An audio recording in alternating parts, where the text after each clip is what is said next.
Olá, sejam muito bem-vindos a mais um episódio do Reabcast, o podcast mais inclusivo de Maringá.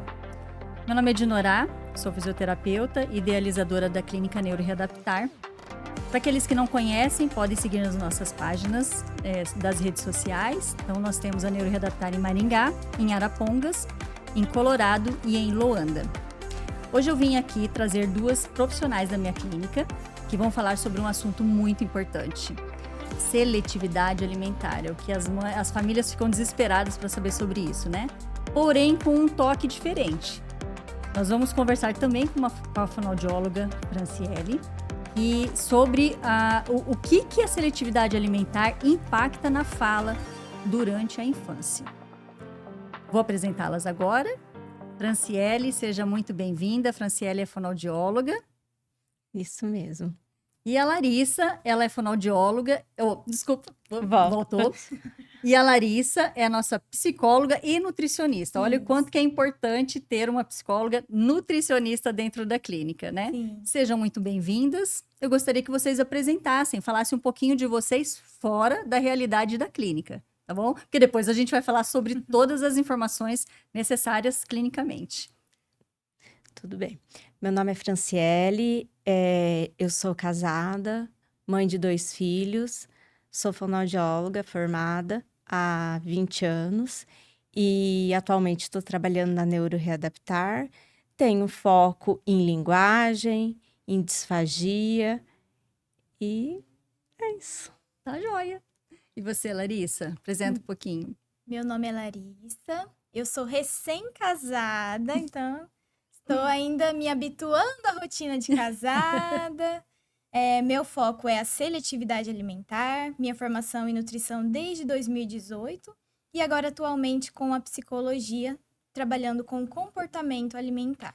Sim. E o quanto que é importante, né? Uma nutricionista tem o entendimento emocional da alimentação.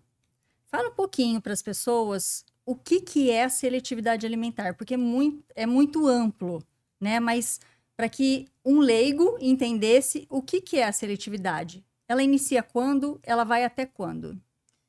A seletividade alimentar, ela inicia depois dos 2 anos de idade. Então, antes dos 2 anos, pode ser que essa criança ela recuse os alimentos, mas faz parte do desenvolvimento. Ela está experimentando esse alimento, está conhecendo as texturas, os sabores. Então, é só uma experimentação mesmo. Após os 2 anos, essa criança ela pode restringir essa alimentação. Então, é uma criança que antes comia de tudo. Quando essa criança exclui grupos inteiros, nós temos aí deficiências de vitaminas. Então, vitaminas do complexo B. Nós temos também vitaminas lipossolúveis, que são muito importantes para o desenvolvimento dessa criança. Então, a exclusão desses alimentos vai impactar em todo o desenvolvimento dessa criança.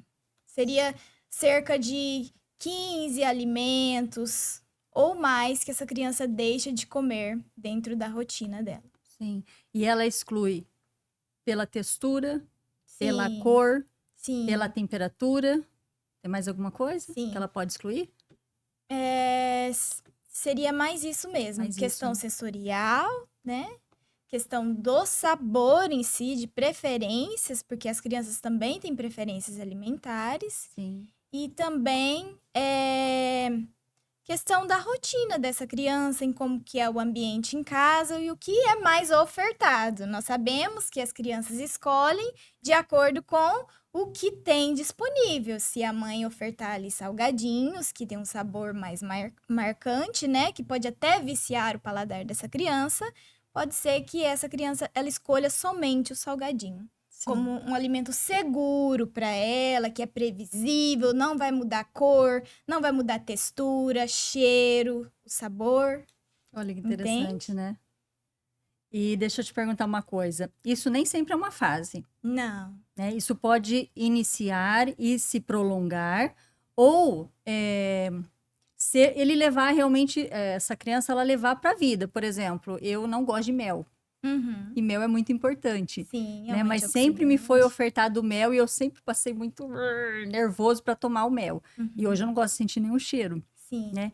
Então, isso é uma das coisas, mas o resto da alimentação eu faço. Então, pode ser uma característica, né, lá desde a infância, de realmente não gostar do sabor, e depois pode até ser que ela experimente e goste na vida adulta. Ou não, ela pode levar a vida inteira. É nesse sentido, né? Sim. Pode ser que essa criança, ela crie tamanha resistência, porque quando a gente não tem um contato com o alimento, ele se torna aversivo. Então, Nossa. a longo prazo, o corpo ele vai responder como ânsia de vômito. Uma vontade de vomitar diante do desconhecido. Entende? Então, a recusa persistente, às vezes, é por não registrar como que é aquele alimento. Tem muitas coisas que, quando criança mesmo, a gente coloca na boca. Então, alimentos de diferentes formas, gostos, texturas. E isso vai registrando e mostrando para o nosso cérebro. É normal, isso é comestível e faz bem. E quando a criança não tem o contato, isso vai fazendo com que ela tenha resistência cada vez mais. Sim. E a questão de falar assim, nossa, meu filho não come fruta, mas eu nem tenho fruta em casa, né? Sim. Que é a oferta que você está falando. Sim. É muito importante ter uma fruta visível para a criança explorar através do tátil, tocar nessa fruta, saber como que é a textura dessa fruta. Às vezes tem criança que não tolera o molhado por questões de limpeza.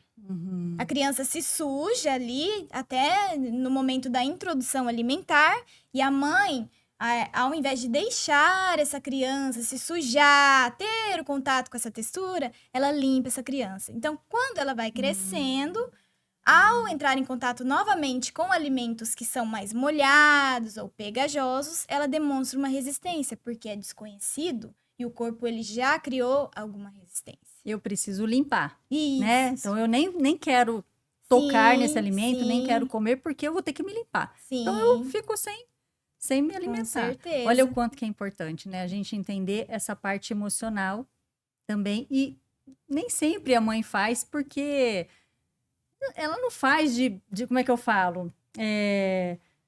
Porque ela não quer ver o filho sujo ou não quer alimentar esse filho. Não, ela faz porque assim, terminei, vamos limpar. Ele tá escorrendo um pouquinho, peraí, deixa eu limpar, né? Deixa eu tirar essa sujeirinha. E aí, inconscientemente, ele vai percebendo que, entre aspas, aquilo não é bom, porque ele tá se alimentando, ele tá sujando e a mãe fica limpando. Então, quer dizer, isso que não é bom.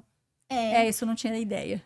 Interessante. E até quando a criança tá comendo, que os pais têm uma reação de tipo,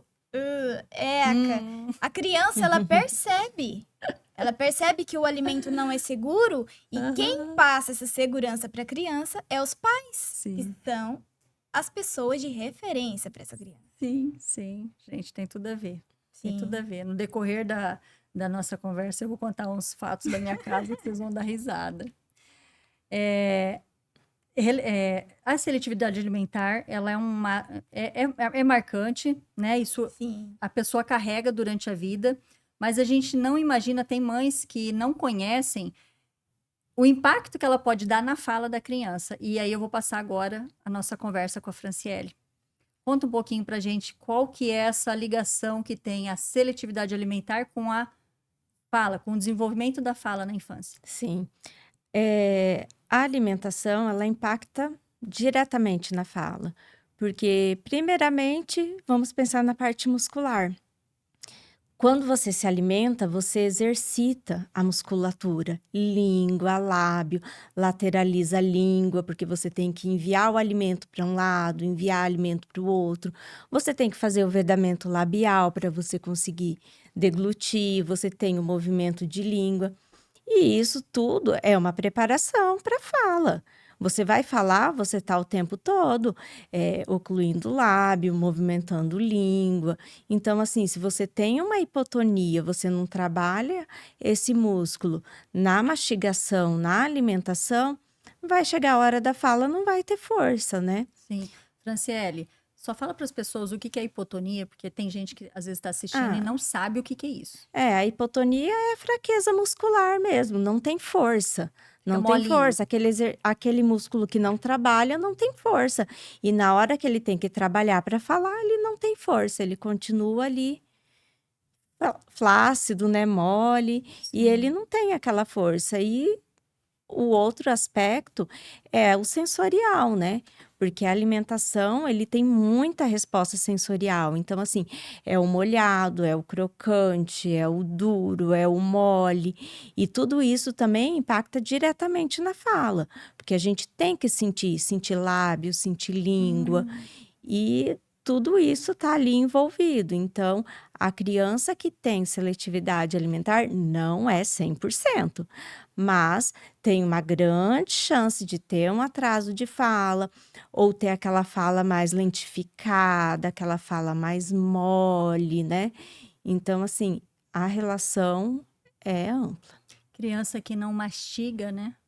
Porque às vezes a seletividade alimentar é grande. Aí o que que às vezes penso eu aqui? E eu conheço algumas famílias que fazem isso. Sim. Pegam vários alimentos, aí trituram num liquidificador, num triturador e dá na mamadeira para a criança. Sim. Então, quer dizer, ela está sendo nutrida, né? Mas ela não está conseguindo fazer toda a formação intraoral, que é para esse desenvolvimento, inclusive da deglutição do alimento. Sim. Porque precisa ter uma, como é que eu falo? Uma sucção, como é que fala A intraoral? força assim? Uma pressão intraoral que ele para não que tem. isso aconteça do alimento descer, né? Isso Fora a mesmo. mastigação, porque a carne, quando a pessoa mastiga a carne, ela vai fortalecendo toda essa musculatura. Sim, a mamadeira, ela só faz o movimento de abrir e fechar a mandíbula. Ela não tem outro movimento. Então, assim, desde a amamentação do peito ou na alimentação, a mandíbula faz outros movimentos. No peito, a mandíbula ela faz uma rotação. A mastigação, ela faz uma lateralização. E na mamadeira, não. É só um movimento vertical. Então, você não vai ter o crescimento da mandíbula adequado e você não vai ter o tônus, a força muscular adequada para conseguir falar. Gente. Gera uma respiração oral também, porque daí não tem força suficiente para ficar com a boca fechada. Então, assim, são vários, vai desencadeando vários problemas só por causa da alimentação. Sim. E lembrando, né, que nem todas as mães têm a oportunidade de amamentar. Às vezes acontece, né, a criança nasceu prematura, igual foi o caso do meu filho, porém eu ainda consegui amamentar um pouquinho, porque eu fiquei na força lá de tentar tirar, né, o leite, mas tem mãe que às vezes acontece dela o bebê nascer e o leite não vir, né? Então, assim, não é para que as pessoas que estão assistindo tenham uma culpa, às vezes, se não conseguiu por algum motivo. Sim. Desculpa. Se não conseguiu por algum motivo, mas o quanto que a amamentação, que é a primeira coisa, né? A busca por esse alimento, Sim. que é tão importante, inclusive, que é um dos alimentos mais inteiros, né? Nessa primeira fase, inclusive, para a parte digestiva, tá toda formada, né? Para que tudo aconteça ali, tem o seu desenvolvimento também dessa microbiota. Sim. E essa criança, ela possa se preparar para depois vir a frutinha, depois vir outros alimentos e os balbuceios, Sim. né? É tudo muito interligado. Foi por isso mesmo que a gente trouxe essas duas profissionais aqui para falar sobre isso. E é interessante que às vezes as mães querem trabalhar algum alimento específico, mas a criança não tem força de mastigação, essa musculatura ainda não foi trabalhada. Sim. Então, assim, aí a gente está falando de algo que já está um pouco à frente, não lá nessa primeira infância, bebezinho, né? Mas na hora que já estaria no momento de introdução, ou passou ali um pouquinho de tempo da introdução, e a mãe quer porque quer que tem que comer tal coisa, e a criança não está com a musculatura preparada. E a mãe também não vai entender. Eu entendo isso, que a família não vai, mas por que ele não consegue mastigar? É fácil mastigar, né? Mas todo aquele desenvolvimento, ele forma caminhos neurais no nosso cérebro para que ele possa seguir um trajeto de desenvolvimento. Então, eu quero mastigar, mas eu sempre mamei na mamadeira. Então, como é que eu vou fazer esse outro movimento? Porque o mamar, você falou que é vertical, assim, é isso? Na mamadeira. E a mastigação, ela acaba sendo lateral, né? Uhum. Ela faz lateral. Então, quer dizer, ele tem a representação no cérebro vertical. Ele não tem essa da parte horizontal. Uhum. Olha que bacana isso, que eu também estou descobrindo agora muitas coisas, né? A gente convive dentro da clínica, mas ficam nos setores e a gente vai conhecendo dentro de alguns pacientes, mas nem sempre tão a fundo, né? Igual a gente está esmiuçando desde o início ali da infância, chegando ali na início como é que fala? Introdução alimentar mesmo, né? Larissa, qual idade é ideal para que inicie a primeira alimentação fora o leite materno? A partir dos 6 meses, inicia a introdução alimentar. E por quê? Fala para o público. Porque tem a sustentação do tronco. Então, essa criança, ela vai diminuir a possibilidade de engasgo e ela vai se sentir mais segura. E outro fator que é muito importante é essa criança não ficar com os pezinhos balançando. Sim. Então, ela precisa ter um apoio de pé para que ela possa conseguir gradativamente experimentar esses alimentos novos na rotina dela. Manter a postura, até porque se eu tenho esse tronco mais posturado, geralmente a criança, aí vou entrar na fisioterapia, né? Sim. Geralmente a criança, ela tá com 6 meses, ela já senta, né? Ela já tem esse apoio de sentar, de tocar a lateral, tocar a frente. Então, ela já está preparada para ela receber uma alimentação mais consistente, que não é líquida, para poder deglutir.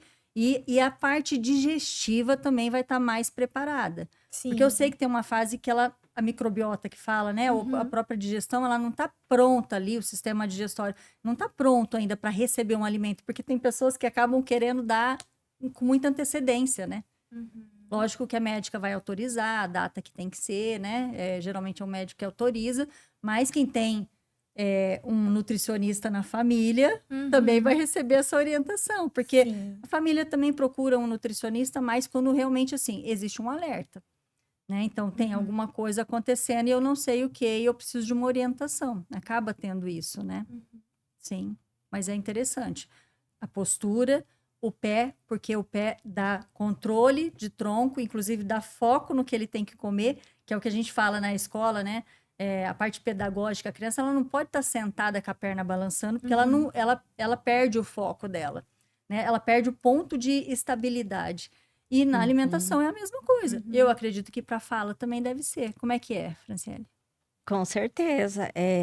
Para fala também, a gente sempre está trabalhando, né? A postura da criança, o controle, porque na postura, o sentar, né? Ela consegue ter ali um controle que nós chamamos de pneumofonoarticulatório, né?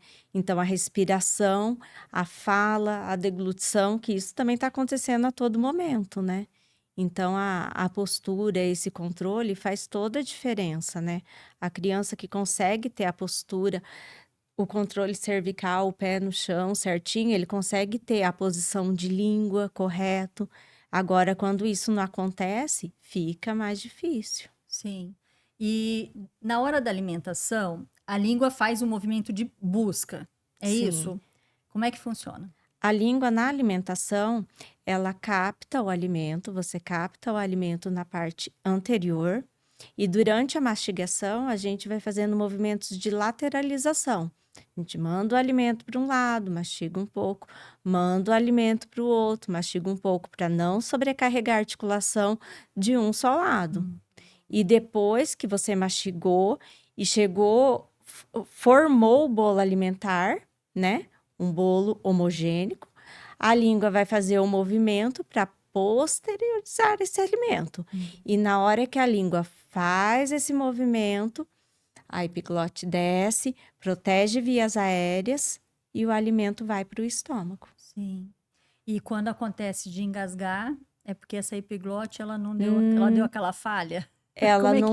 Ela não desceu o suficiente para proteger as vias aéreas. Sim. Daí o alimento vai para o caminho do pulmão mesmo. Sim. Broncoaspiração. Daí, o que que acontece? Se a criança ou adulto tem a capacidade de tossir, de pigarrear, muitas vezes ela consegue fazer uma recuperação. Sim. Mas às vezes não tem como, às vezes por um dano neurológico, às vezes pela idade que vai perdendo, não tem. Então ele não sente que o alimento está indo.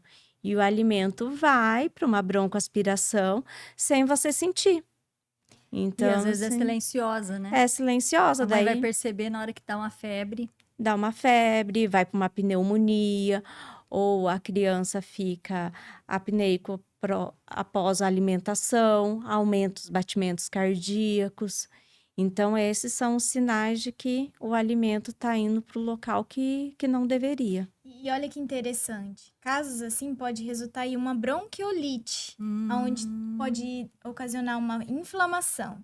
E aí, quando essa criança começou a introduzir o alimento, ela sente desconforto. O que que acontece? Ela para de comer, entendeu? E aí ela retorna à consistência que ela se sente mais segura. Às vezes o líquido, o leite. Sim. Então, eu tô tentando associar com aquela parte da hipotonia, né? Uma criança mais molinha, porque hoje tem muitos diagnósticos, né? Diagnósticos de síndromes, várias síndromes, síndrome de Down e tantas outras que existem. Dentro do diagnóstico do transtorno do espectro do autismo, né? Essas crianças, elas são mais hipotônicas.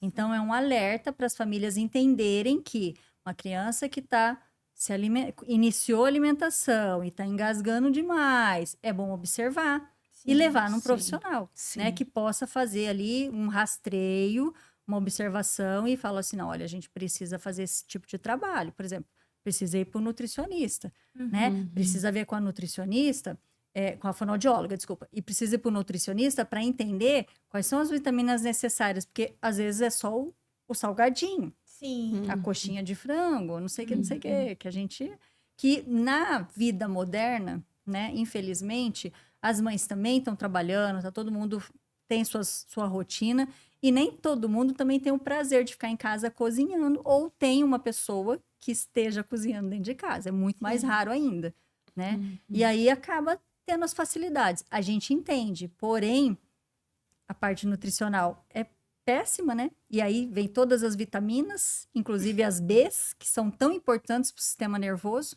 Sim. né? E a hipotonia, que já vai prejudicando. Então, começa a prejudicar, porque tem engasgo, porque tem bronquiolite. E a bronquiolite, se ela não for bem cuidada, ela é bem perigosa, né? Eu ouvi falar que ela pode, em casos mais graves, onde às vezes o alerta da mãe demora para perceber, né? De febre e tudo mais, de chegar a levar a ter quadros infecciosos mais graves, Sim. né? No sentido até de ter uma meningite. Eu já ouvi falar, né? Também, a gente tinha que ter um médico aqui agora para conversar com a gente, mas o quanto que é perigoso a gente pensar nessa questão, né? Mas na alimentação normal, uma criança, vamos pensar que não que é normal, né? Uma criança que talvez não tenha ali nenhum diagnóstico, que tem uma musculatura mais firme. Então, a gente pensa em introduzir as frutas com 6 meses, é isso? E aí, nessas frutas, são amassadinhas ou são em pedacinhos? Como é que funciona? Seria numa consistência mais pastosinha, né? Para introdução mesmo. Mas o que é importante? Não juntar, fazer tipo papinha, para discriminar o gosto desse alimento, entendeu? Sim. Então, o que é mais relevante? Nós temos aí vários métodos, o método BLW, que faz em pedaços mesmo, que essa criança tem uns cortes seguros. Então, nesse sentido, a criança tem contato com a fruta, né, na forma íntegra, sem adições ou misturas, que é o que acontece com as papinhas. Sim. E deixa eu te perguntar uma coisa, seria uma dica importante? Que eu tô pensando aqui, infelizmente eu não tenho mais filho pequeno, né? Mas, por exemplo, eu estou ofertando uma maçã, né? Tô ali fazendo ou pedaços pequenos, seguros, igual você falou, se tiver essa indicação, ou uma raspinha. Seria interessante eu dar uma fruta inteira, enquanto a criança manuseia, ela sente esse sabor? Sim. Porque aí vem a identificação, né? Sim. Porque, gente, eu não fiz isso. Eu peguei a meia maçã e eu fiquei raspando. Então, né? Não tão distante lá atrás, há 17 anos, eu fiz isso. Mas agora, que eu nem tenho mais filho pequeno, mas eu tô pensando nisso. Seria importante ele ter essa sensação da fruta inteira, né? Lógico que você não vai querer dar uma melancia, nem sei se pode, mas e vai colocar melancia para a criança ficar passando a mão. Mas, né, de repente, os pedaços para ela ir mexendo e aquilo passando pelos dedos, porque nem sempre a experimentação ela é direto oral, né? Explica um pouquinho essa questão aí para as mães entenderem que a experimentação ela não é só quando entra dentro da boca, mas tem outras coisas que são a experimentação. Fala um pouquinho sobre isso. Quando uma criança pega um alimento, ela está adquirindo todas as informações em relação a esse alimento. A textura, o cheiro, a discriminação sensorial mesmo, que até a Teó poderia falar melhor. Mas, e quando chega a via oral, que é o gosto, já passou por todo esse processo de todos os sentidos, né? Sim. Então, primeiro, se a gente for pensar na escalada do comer, como que a gente trabalha até que essa criança chegue ao comer? Primeiro, ela vai tolerar esse alimento no ambiente. Depois, que ela vê esse alimento no ambiente, se sente segura. Ela pode chegar a sentir o cheiro desse alimento, manusear com algum talher e só, às vezes, dar um beijinho, morder, depois cuspir e só depois comer. Sim. Então, olha quantas coisas. A criança, ela precisa... Quantas etapas, né? Ela precisa explorar esse alimento para ela sentir segurança. Sim. E, às vezes, de cheirar, traz uma segurança. Não sei se... Sim, todo mundo, a gente cheira antes, né? Para depois, falei, deixa eu ver. Às vezes até para saber, será que esse alimento tá... Sabe, quando você pega e fala assim, esse tomate tá meio esquisito, deixa eu... Sim. Aí eu cheiro, não tá bom não. Ele tá bonito, mas não tá bom não. Eu vou desfazer desse tomate. E explicar para a criança, né? Eu estou oferecendo hoje uma maçã. Olha aqui como é a maçã, né? Você tá vendo a maçã? Sente, ó, a maçã ela é gelada. Né? Olha a cor dela, ela é vermelha. Eu vou cortar, você vai comer o que tá dentro, né? Então, assim, a criança começa a conhecer e não simplesmente chegar a colher na boca dela e falar o que é isso daqui. Sim. Nós tivemos um paciente do método MEI na clínica, Larissa vai lembrar. E muito interessante, né? A família, ela trabalhava com lanche e era o que era ofertado para a criança, né? Aquilo que eu falei, as pessoas trabalham e nem sempre a gente imagina que a gente pode não estar nutrindo totalmente uma criança oferecendo lanche, porque é muito gostoso, né? Fala a verdade. E eu lembro quando a gente começou a fazer o trabalho da terapia alimentar nessa criança, e a Larissa começou com os joguinhos de frutas, né? Legumes. Então, o que é isso? Isso aqui é um brócolis. O que é isso? Isso aqui é um nananã. E até que um dia a Larissa levou esse menino para a cozinha que a gente tem e nós fizemos o que é agradável, né? Leite condensado, farinha, eu acho que não sei se era maisena. E fizemos uma bolachinha, não foi uma bolachinha? E aí, ele tocou, textura molhada, porque mesmo que é o leite condensado, mas é molhadinho, né? Então, ele já tocou ali. E ela deixou um tomate no canto da cozinha. Na hora que esse menino bateu o olho, ele teve uma náusea, não teve? Eu falei, gente, tá lá no canto, ele nem tocou. E tomate, ele tá encapsulado naquela casca, né? Sim. Você não sente o cheiro, pelo menos eu não sinto. Não sente o cheiro. Ele fez até uma... Não foi? Conta um pouquinho dessa experiência para ele sentiu desconforto apenas do estímulo visual desse alimento.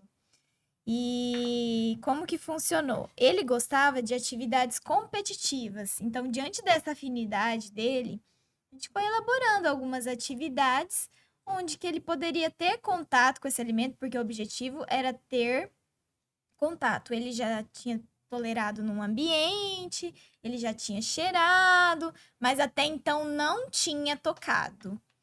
E aí, um dia, ele viu a maisena e falou, maisena. Eu falei, ele conhece maisena. Então, eu pensei, tem um biscoitinho que dá para fazer com maisena. E aí a gente colocou na bacia a maisena e o leite condensado. Quem que não gosta de leite condensado, né? Ai, meu Deus, tudo de bom. Então ele começou a mexer e se sentiu tão confortável que ele começou a provar. Ele provou aquilo que ele fez, até sem assar, sem nada, e gostou muito e ofereceu para todos da clínica e foi um sucesso a receita. Olha só. E eu lembro também uma outra fase dessa criança que a mãe falou: não, ele não come beterraba, ele não come essas coisas.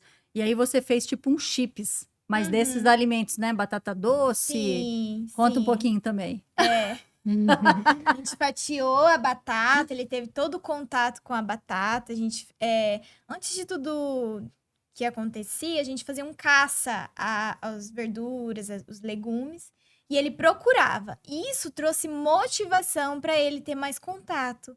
Aí depois a gente ia manusear esse alimento, cortar, assar, temperar, e ele amava cozinhar. Tudo que ele fazia, assim, era afinidade total. Aham. A cozinha. Então, ele fez e provou. E provou. E eu lembro que ele que levou legal. para as mães da recepção. Ah, Sim. que E a legal. mãe nunca imaginou. Quando a mãe chegou e nós contamos, não foi. Não é possível. Né? Não, ele comeu. Mas porque era a forma, né? Sim. Gente, é aquilo. É A o gente, lúdico também. as mães, elas não têm mais o tempo de fazer uma preparação dessa, Sim. né? Onde que eu falo, eu me coloco no lugar, né? Eu não paro para ir lá na cozinha fazer, ajudar, não faço isso. E as mães também não fazem. Então, Com é meio certeza. complexo, tem que gostar muito, né? Sim. E ele tinha essa hipotonia, né? Ele veio para a clínica porque ele não era verbal. Ah, que E ele tinha legal. muita dificuldade, não foi a época que você estava, né? Então, ele tinha muita dificuldade. E aí ele começou com o trabalho nutricional para ele também ter energia. Tinha Sim. dificuldade no equilíbrio, hoje estava com 4 aninhos. Sim. Acho que era, né? Dificuldade no equilíbrio e tudo mais. Então, a gente acabou dentro do método MEI, que é um método de estimulação integrada intensiva, com todas as áreas possíveis para ajudá-lo a desenvolver, né? E aí ele conseguiu. Então, ele já tinha uma fala mais adequada, vamos dizer assim, não era totalmente clara, mas a mãe falava assim: agora até o Google já está entendendo e respondendo o que ele pedia. Eu achava uma Legal. graça, né? Sim. Então, foi um caso interessante, porque assim, eu nunca tinha visto uma criança que não aceitasse nada, né? Nem uma, não sei, batatinha. Ele não tinha contato com essas coisas. E aí, você vê, então, apesar da mastigação dele provavelmente ser mais forte, porque para comer um lanche tem que Sim. ser mais forte, Sim. né? Mas a parte nutricional, ela acabava ficando a desejar, Sim. né? E Fran, fala um pouquinho mais relacionado às crianças, por exemplo, dentro do espectro. Esse desenvolvimento da fala deles, porque a grande parte dela, né, não são todos, mas grande parte tem uma limitação da fala, pelo menos no início da vida ali. Conta um pouquinho do seu trabalho sobre isso, fazendo favor. Sim. Na Neuroreadaptar, a gente tem bastante criança dentro do espectro e a dificuldade é variada. Tem crianças desde não verbal, tem criança que já está começando a produzir um som, um balbucio, e tem crianças que já estão na fala, mas naquela fala mais com ecolalia, né? Mas a E o que é repetição, ecolalia? a Isso. ecolalia é a repetição. Então, a ecolalia pode ser desde a repetição da pergunta, você fez uma pergunta, ele vai repetir a pergunta. Ao Então, invés de dar essa resposta, ele repete o ele que você repete. perguntou. Isso é uma ecolalia imediata. Ele repete o que está naquele momento. E tem também uma ecolalia tardia, que é ele repetir momentos de desenho que ele assistiu, alguma frase que ele escutou da mãe, alguma musiquinha que cantaram com ele em outro momento, uma musiquinha na escola, alguma fala da escola. Eles gostam muito de repetir partes de desenho, falas de desenho. E eles ficam um tempo naquela mesma frase, depois tem a outra experiência, vem com outra frase, né? Então, não é uma frase que consegue se comunicar. Ele não tem aquela intenção de comunicar. Ele fica Sim. só naquele mundinho dele mesmo, a fala só para satisfazer a parte dele mesmo. E como é que a fonoaudiologia trabalha para, não sei se fala assim, para retirar essa ecolalia, né? Ou se para deixar uma fala mais funcional. Como é Sim. que é essa sequência? Como é que vocês fazem? Sim. Quando a criança chega no consultório, a gente faz uma avaliação. E dentro dessa avaliação, a gente olha alguns pré-requisitos de linguagem. Não são necessários que tenha todos para falar, mas é muito importante que seja estimulado, que é o contato visual. Então, a gente sempre busca o contato visual da criança. Olha para mim, eu estou conversando com você. Então, isso é uma coisa muito treinada, porque é muito importante. E a criança autista tem dificuldade. O iniciar um diálogo, que eles também têm muita dificuldade, né? Se você perguntar, muitos respondem, mas iniciar um diálogo é difícil. O respeito à troca de turnos, que muitas crianças não conseguem. Agora está o meu momento de falar, você tem que escutar. Agora você pode falar. Então, é uma coisa muito trabalhada. A concentração numa atividade, o tempo de permanência na atividade, porque é o tempo de permanência num diálogo, entendeu? Então, eu não posso falar oi e sair correndo. Então, eu tenho que trabalhar isso, que ele tem que ficar aqui, que ele tem que prestar atenção, né? Então, tudo isso é trabalhado. Então, isso é o inicial com a criança autista. E a gente vai estimulando a fala, a gente utiliza o mais agradável para a criança. A criança gosta de brincar de carrinho, a gente inventa tudo dentro do carrinho. Olha, o carrinho vai subir, vai descer. Vamos contar 1, 2, 3 e já. Isso, eu ganhei, você ganhou. Vamos escolher outro? Que cor você quer? Então, assim, nós vamos colocando a frase, as palavras, o discurso, tudo dentro do brincar. Porque, assim, quanto mais for agradável para a criança, mais ela vai ter essa troca com o terapeuta, Sim, né? pensando que é diferente quando você É, trabalha com adulto, quando você trabalha com criança. sim, A sim. criança, ela vai para a clínica, tanto que a gente fala assim, vamos brincar com a tia, né? Sim. A gente não fala assim, vamos para a sessão de fonoaudiologia. Não, Aham. né? Ele tem que entender que ele está ali para se divertir, né? O Uhum. terapeuta é que usa a diversão a favor dele, Sim. para que aconteça a situação. É, a criança, né, dentro do espectro, ela é hipotônica. Sim. Eu vou falar que eu acho que 100%, né? Porque eu nunca vi uma criança... Bom, a não ser que tenha algum outro diagnóstico junto. Por exemplo, às vezes tem uma paralisia cerebral junto com Sim, né? Ou teve um sim. AVC logo que nasceu, e É. aí tem uma espasticidade junto, né? Uhum. Mas a fisioterapia respiratória, ela é importante também nesse momento. Porque a criança e o adulto, ele fala se ele tiver uma capacidade respiratória Sim, de sim. inspiração e Uhum. expiração, né? Inclusive, o tempo de fala, né? Igual a gente coloca pontos, né? De exclamação, interrogação numa conversa, ela também depende dessa parte respiratória. E aí também intervém. Então, imagina que, gente, o corpo, ele é integrado, né? Por isso que nós trabalhamos muito com o método MEI dentro da clínica, porque não tem como eu desmembrar a alimentação da fonoaudiologia, da fala ou do tempo de fala, de saber a resposta, esperar, e ela não ter capacidade respiratória, não ter resistência, né? Porque a Sim. fala é uma resistência. Vê, quando a pessoa está sem energia, ela não consegue nem falar. Uhum. Cansa, né? Fala um pouquinho, ela cansa. Então, olha como é que as áreas são todas interligadas e o quanto que é importante. Então, para as mães entenderem, ai, mas meu filho não consegue, ele está indo para fonoaudiologia e só está lá na fonoaudiologia, por exemplo. E ele não consegue, não está desenvolvendo e tal. Mas e as outras áreas? Elas estão conseguindo integrar? Porque o cérebro, ele vai fazendo caminhos. Sim. E aí ele se conecta com outras áreas, porque nós somos um ser inteiro, né? Ser sensorial, ser motor, né? Ela se conecta totalmente na hora que essas áreas se encontram, vamos dizer assim, ali no cérebro. Sim, sim. E aí sim tem uma resposta mais duradoura, né? Sim, muitas vezes a gente tem que fazer encaminhamentos, chegar, conversar com a mãe, explicar a importância de outras terapias. Olha, essa criança tem uma deficibilidade tátil, né? Ela não está aceitando ali o toque, ela não está aceitando a manipulação. Então, olha, eu acho que talvez a gente precisa de uma avaliação da terapeuta ocupacional, né? Ou ela não está conseguindo ter um aporte respiratório suficiente. Vamos avaliar, vamos ver com a fisioterapeuta respiratória, né? Porque ela tem que puxar o ar suficiente para falar uma quantidade, uma frase, ela não pode ficar respirando o tempo todo durante a fala, né? E então, assim, a Nutri, olha, vamos trabalhar essa alimentação, vamos melhorar, vamos conversar com ela, ganchos da alimentação.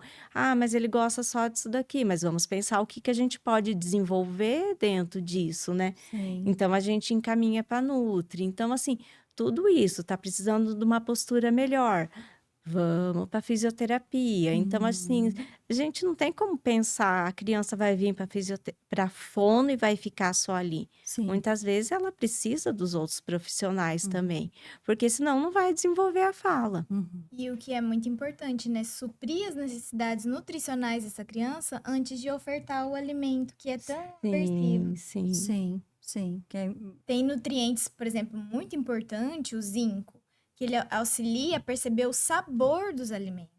Entende? Entendi. Sim, sim. E alguns quadros de paralisia cerebral, que tem quadros que são leves, né? Sim.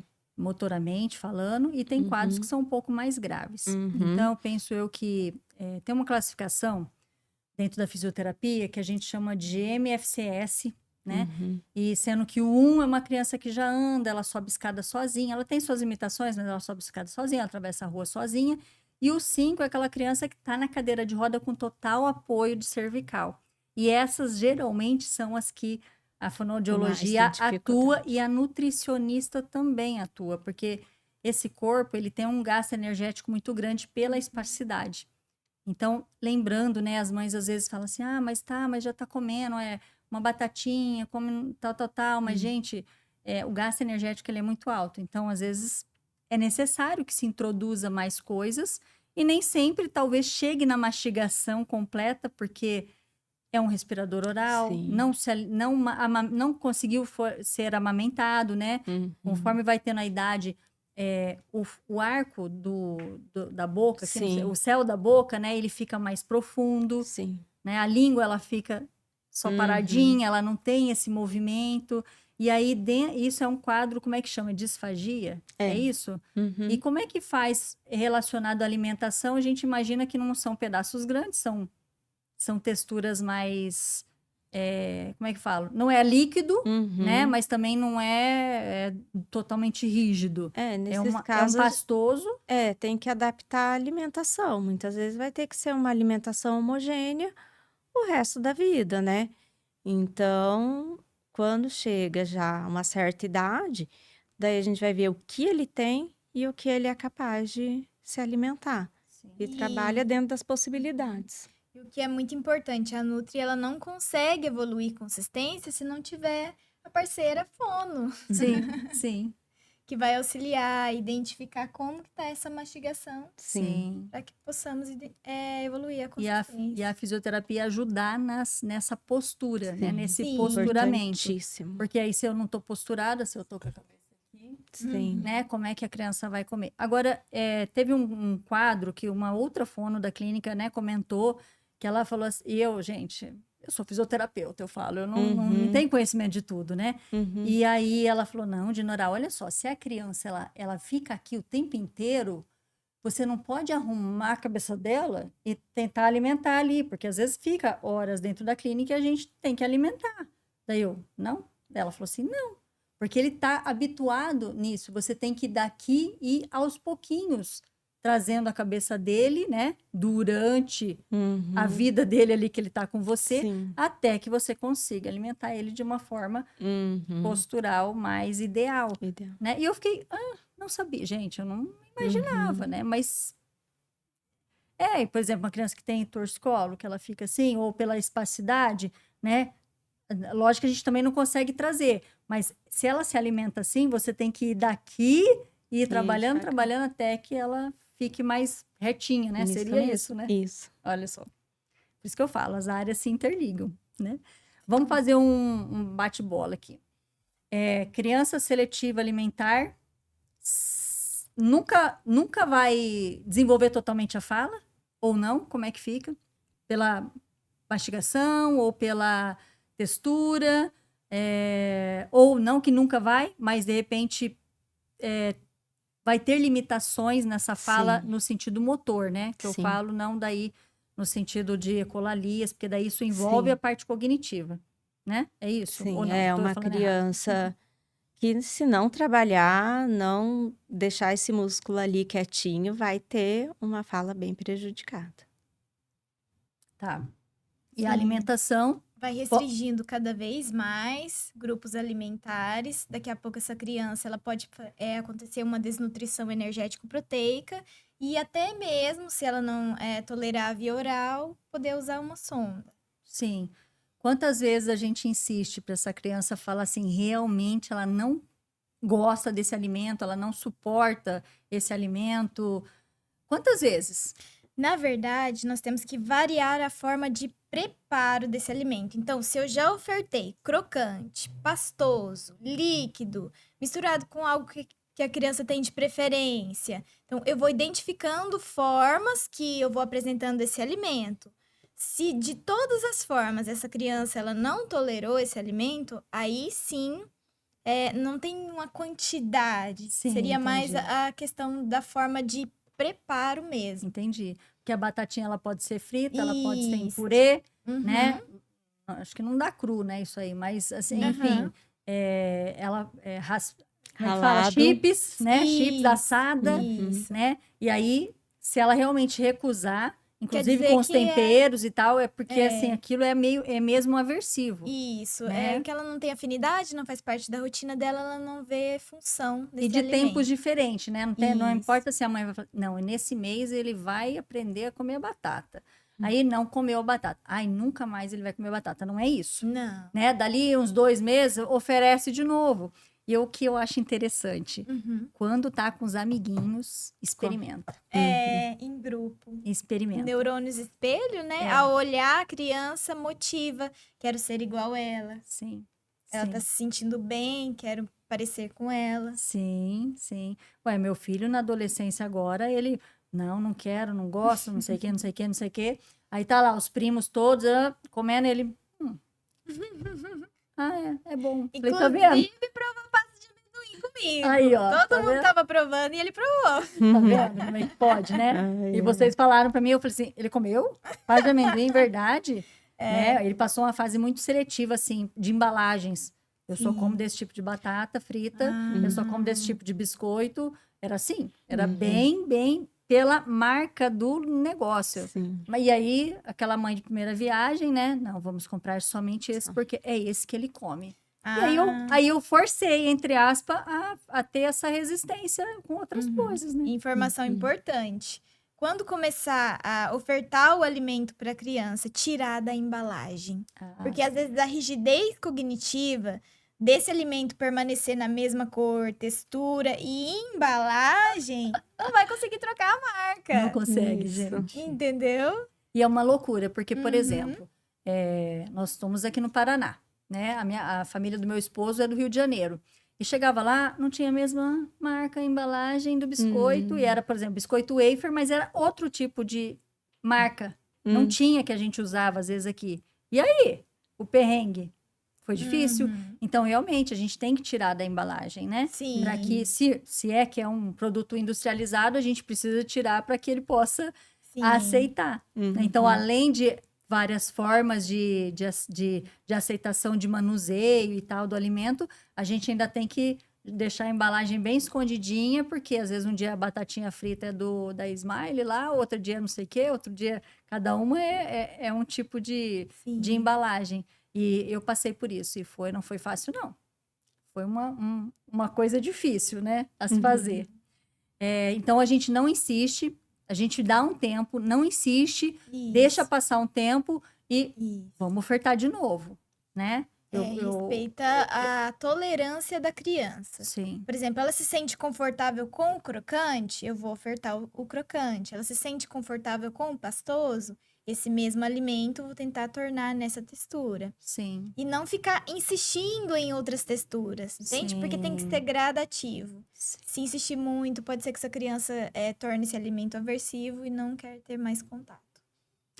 Larissa, para a gente finalizar, dentro da sua abordagem nutricional e da psicologia, qual que é a orientação que você poderia, assim, deixar para os pais? Oferecer o alimento, seja na forma íntegra, seja cortado, deixar disponível esse alimento para contato da criança, brincar, tornar essa alimentação algo prazeroso. A alimentação, ela é ligada a momentos festivos, a comemorações. Então, o ato de se alimentar tem que ser prazeroso, tem que ser algo dentro do mundinho da criança, dentro da fantasia da criança. E respeitar esse espectro, né? Uhum. No sentido de que a criança ela tem a rigidez cognitiva, ela se sente confortável em comer nesse prato, eu não vou trocar esse prato se eu sei que ela pode entrar em crise, entende? Gradativamente, aos poucos, eu consigo fazer essas mudanças. Mas eu preciso de todos os profissionais alinhados para que ela tolere melhor essa mudança, né? A terapia Sim. Zaba. E assim, a criança ela vai gradativamente tolerando. Sim, sim. Obrigada. E você, Franciele, qual é a orientação, a dica que você deixaria para os pais? Sobre a fala, né? Sobre a fala. Utilizar esse momento, né, da alimentação como um estímulo de fala. Sim. Falar tudo que tá fazendo, o nome das frutas, cores, já que tá ali, né? Às vezes o momento é tudo corrido, a vida é tudo corrido. Utilize esses momentos. A alimentação, vamos falar, eu vou pegar, dar os comandos, as cores, as texturas, gelado, quente, a numeração, né? É 1, é 2, vamos cortar 3 pedacinhos, você vai comer 3 pedacinhos. Então, utilizar esse momento, né? E não privar a criança de se alimentar, mastigar e fazer para As experiências. conseguir ter o desenvolvimento. Sim. E o legal é que mesmo que a criança não tolere esse alimento, você pode deixar ela aqui no campo visual dela. Se realmente ela se desorganizar, aí você pode retirar. Mas é importante deixar no campo visual dela, num potinho separado. Por exemplo, não gosta de feijão, coloca o feijão num potinho separado. E aqui os alimentos que ela se sente confortável. Ela vai ficar olhando, vai sentir o cheirinho. Sim. As Vai experiências aproximando, né? sensoriais. Vai ocorrer Sim. uma aproximação. Sim. E a mesa, né? Sim, A mesa a na mesa. família, primeiro que assim, tem os pares, as pessoas que estão ali, estão comendo, minha mãe come colorido, essa aqui só come frango e o arroz e tal, tá, tô de olho, tal, né? Porque assim, instintivamente ele vai estar de olho, né? E a conversa. Sim. Por favor, me passa o feijão. Aí a Uhum. criança, é assim que fala, né? Na cabecinha dela, ela vai Uhum. Internalizando. internalizando e tudo mais. Isso é muito importante, inclusive da sensação emocional e dessa questão festiva, né? É prazeroso estar na mesa, conversando, é um momento de alegria, a gente está se alimentando, dá risada, né? Sim. Uhum. O momento da mesa ele tem que ser sempre prazeroso. Porque se for discutir problemas do dia a dia na mesa, esse ambiente ele vai ficar de conflito, a criança vai ficar desorganizada, ela não vai compreender o que está acontecendo. Sim. E vai ficar algo mais aversivo. A mesa com algo de estresse. Então, é muito importante garantir a segurança dessa criança diante de alimentos. Joia. Muito obrigada, Larissa, por ter participado desse Rehabcast. Muito obrigada, Franciele. Obrigada pelo convite. Adorei essa conversa. Acho que a gente ficaria mais tempo aqui falando sobre sim. tantas coisas, né, importantes na vida da família. E vocês que acompanharam esse podcast e têm interesse mais sobre o assunto, acompanhem nossas redes sociais, né? As nossas profissionais estão lá na clínica, vocês também são convidados a conhecer o trabalho presencialmente. E até mais, até o nosso próximo Rehabcast.